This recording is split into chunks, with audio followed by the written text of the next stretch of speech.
Por eso El Salvador está usando a su Fuerza Armada y la seguirá utilizando para enfrentar a todo este tipo de organizaciones que pretendan usurpar 1 milímetro de nuestro territorio. El ministro Gustavo Villatoro, en la Conferencia Internacional sobre Drogas Sintéticas, reafirmó el compromiso del gobierno de seguir enfrentando a todo tipo de organizaciones criminales. En el gobierno de izquierda de Mauricio Funes, en el 2012, se consolida la desgracia más grande para un país, un poder político que hace un acuerdo con una organización criminal a cambio de controlar la intención de voto en las comunidades. Desde ese momento, las pandillas dejaron de ser pandillas y se convirtieron en este país en el Estado criminal paralelo, porque los que realmente mandaban en este país no era el presidente, esa era facha, no eran los ministros, no eran los alcaldes, ni hablar de los diputados, tampoco eran autoridad, y tampoco la policía en las comunidades. Todo muy bien planificado, pero con ese tremendo impacto donde básicamente ellos ya alcanzan y todo el estudio se va generando dentro de la organización una mutación, porque pasaron de una organización que dirigía a asesinos seriales a una organización que ya controlaba realmente un país y tuvieron que cambiar su forma de gobierno. Y tuvieron incluso que cambiar los nombres de sus programas que traían heredados de Estados Unidos. A ese momento, esa organización ya era una organización que, a diferencia de lo que pasa en las pandillas MS y Barrio 18 en Estados Unidos, que viven en torno al negocio de la cocaína y de los lugares, bares o prostíbulos donde pueden vender esa droga, en este país, como nos suele pasar a los latinoamericanos, somos muy creativos, ¿ya? Y las pandillas acá, con el apoyo de los medios tradicionales, hicieron de la extorsión el negocio más rentable que vender la droga más barata que el mundo conoce. Solo para que tengan una idea, ese negocio de marihuana para ellos le generaba aproximadamente $200 millones al año. Pero la extorsión le generaba $2.000 millones al año. Claro, como elementos de Estado, ellos controlaban el territorio, ellos tenían sometido a más de 6 millones de salvadoreños, tenían un clan de matones, asesinos seriales que eran los que imponían el orden en las comunidades, tenían el mejor, eran más eficientes que el Ministerio de Hacienda y encima de todo eran los que impartían justicia en las comunidades.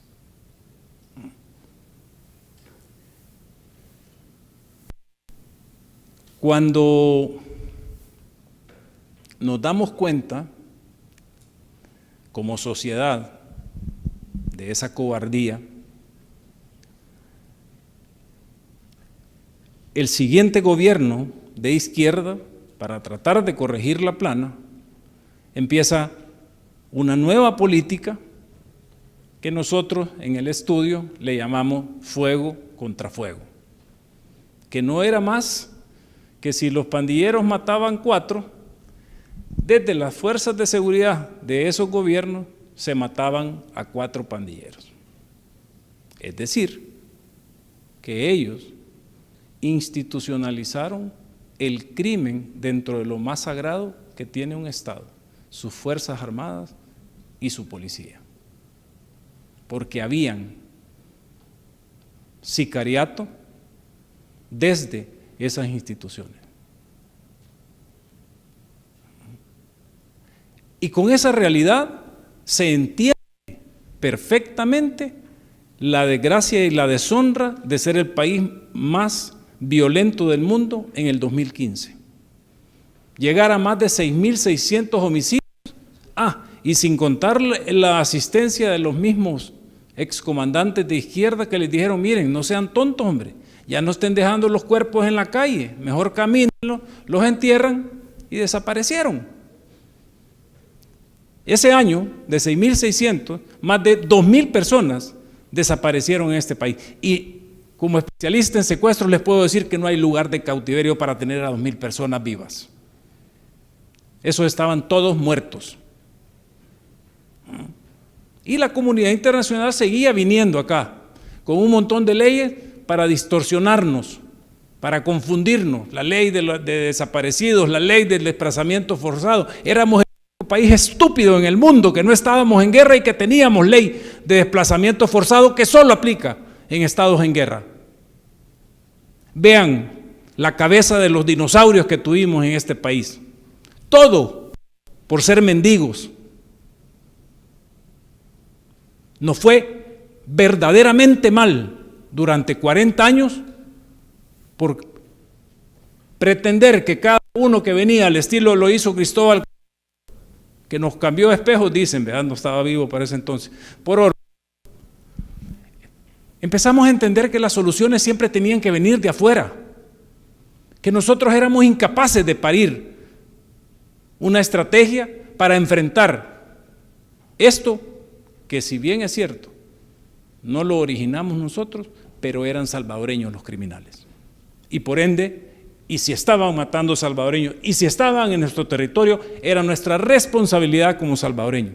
Ya le dimos la oportunidad por 40 años a todos estos hipócritas para que nos vinieran a dejar la receta que quisieran. Y las probamos todas. Y por eso les decimos a los países amigos, cuidado.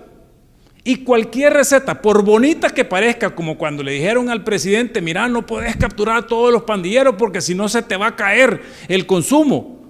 Claro, académicamente tiene lógica eso. Pero al enfrentarlo desde una óptica de un hombre valiente y visionario, eso no tiene sentido. Porque nosotros sabíamos que al liberar las comunidades y al permitir que cada quien dentro de sus comunidades pudiera emprender, pudiera poner su negocio, pudiera poner su tienda, pudiera ir a la escuela, el consumo tenía que despertarse nuevamente. Y así fue. ¿Sí? Otra de esas recetas o esos consejos que le dan a nuestros gobernantes. Pero en este país, por dicha, las probamos todas. Y esta guerra en contra de las pandillas, o esta historia de este país, posguerra, curiosamente, nos dejó más de 125,000 salvadoreños que perdieron la vida a manos de estos asesinos seriales. Y cuando el presidente Nayib Bukele les dijo, aquel que no combate al crimen es porque está con él. Simple, eso es sentido común primario, como diría un matemático, eso es matemática plana. Porque no es posible que este país tan pequeño, con los recursos limitados, haya podido derrotar a algo que en principio era imposible de derrotar. Y ojo, no cambiamos la policía, no cambiamos al ejército. Le hicimos frente a esa realidad con nuestro cuerpo de policía y con nuestro ejército. ¿Y por qué interviene el ejército? Porque también entendimos que estas organizaciones criminales y que las nuevas amenazas que tienen los estados a su soberanía ya no vienen de las fronteras hacia adentro.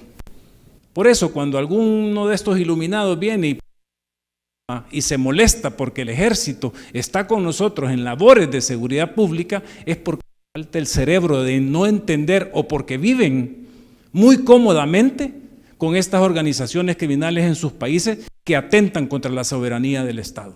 Por eso El Salvador está usando a su Fuerza Armada y la seguirá utilizando para enfrentar a todo este tipo de organizaciones que pretendan usurpar 1 milímetro de nuestro territorio. Es sencillo y es lo que debemos hacer realmente para rescatar a millones y sacrificar a miles. Como le dije al embajador también, usted no pretenda que yo voy a gastar 1 centavo de los salvadoreños en rehabilitar a un asesino serial. No. Ese se tiene que podrir ahí en Secot y ahí se va a morir. Punto. Nada de romanticismo. ¿O acaso usted me puede demostrar científicamente que a sus asesinos seriales muy característicos en sus países les han logrado resetear el cerebro? No, científicamente no se ha logrado. Entonces, allá no, pero aquí sí. ¿Cómo es la onda?